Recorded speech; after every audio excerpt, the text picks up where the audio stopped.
ஐயோ நான் ரொம்ப பார்த்து வியந்த ஒரு எடிட்டர். காஸ் ஒரே ஒரு ஆளா, குரு சொன்ன மாதிரி ஒரே ஒரு ஆளா நாங்கள் காலையில் மார்னிங் ஷூட்க்கு போவோம்.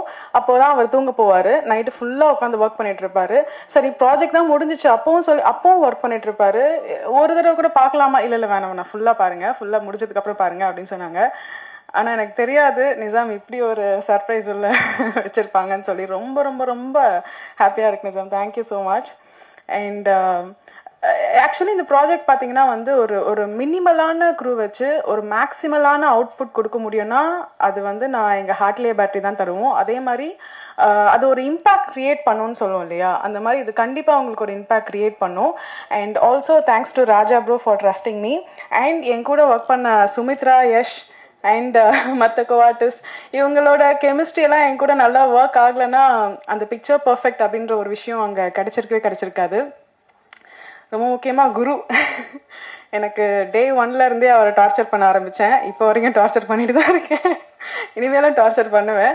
அண்ட் இன்னும் நிறைய ப்ராஜெக்ட்ஸ் அவர் கூட ஒர்க் பண்ணணும். காஸ் ஒரு கோஆர்டிஸ்டோட ஒரு நல்ல ஒரு ஒரு ஒரு ரேப்போ க்ரியேட் ஆகுறது வந்து ரொம்ப டிஃபிகல்ட்.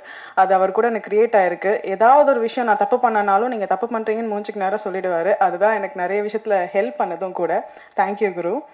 அண்ட் தேங்க்யூ என்னோட ஃப்ரெண்ட்ஸ் அண்ட் ஃபேமிலி எல்லாருக்குமே. இந்த க்ரூவில் ஒர்க் பண்ண மியூசிக் டைரக்டர். மியூசிக் ஆக்சுவலி வந்து இங்கே தாங்க நான் பார்த்தேன், லாஸ்ட்டாக தான் வந்தேன். அப்படியே ஒரு மாதிரி ஒரு கூஸ் பம்ப்ஸ் மூமெண்ட் மாதிரி க்ரியேட் ஆச்சு. நான் இப்போ தான் அவரை பார்க்குறேன். தேங்க்யூ ப்ரோ அந்த மாதிரி ஒரு அழகான மியூசிக் எங்களுக்கு தரதுக்கு.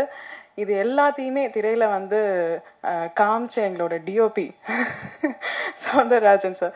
இப்போ அவங்க வந்து ஆக்சுவலி நான் முதல்ல ஒரு என்னை பொறுத்த வரைக்கும் பார்த்தீங்கன்னா மேக்கப்போட போயிட்டு கேமரா முன்னாடி மேக்கப்போட போகணும், அப்போ தான் வந்து நம்ம நடிக்கணும் அப்படின்றது தான் என்னோட ஒரு தாட்டாகவே இருந்துச்சு. தடவை வந்து மேக்கப் இல்லாமல் போன என்ன, நீங்கள் அழகாக இருக்கீங்க, இப்படியே விடுங்க, உங்களோட ஹேரை இப்படியே விட்டுக்காங்க, பரவாயில்ல, நீங்கள் கிளிப்பெல்லாம் போட வேணாம், கான்ஃபிடென்ட்டாக இருங்க அப்படின்னு சொல்லி ஒரு பூஸ்ட் கொடுத்து, இன்னும் அந்த பூஸ்ட் கொடுத்தது மட்டும் இல்லாமல் நான் என்னை திரையில் பார்க்குறப்போ அவ்வளோ அழகாக எனக்கே ஒரு அழகாக இருக்கேன் அப்படின்னு சொல்கிற ஒரு மொமெண்ட் மாதிரி எனக்கு க்ரியேட் பண்ணி கொடுத்துருக்காரு each and every frame. Thank you song. And thank you so much இங்கே வந்திருக்க எல்லாருக்குமே. தேங்க்யூ நன்றி. அண்ட் எனக்கு சப்போர்ட் பண்ணிட்டு இருக்க என்னோட ஃபேன்ஸ், என்னோட ஃபேமிலி, ஃபேன்ஸ்ன்னு சொல்லிக்கிற அவங்க என்னோட ஃபேமிலி, என்னோட சிஸ்டர்ஸ் எல்லாருக்குமே ரொம்ப ரொம்ப ரொம்ப நன்றி. பிஆர்ஓ சார் எல்லாருக்குமே ரொம்ப நன்றி. தேங்க்யூ.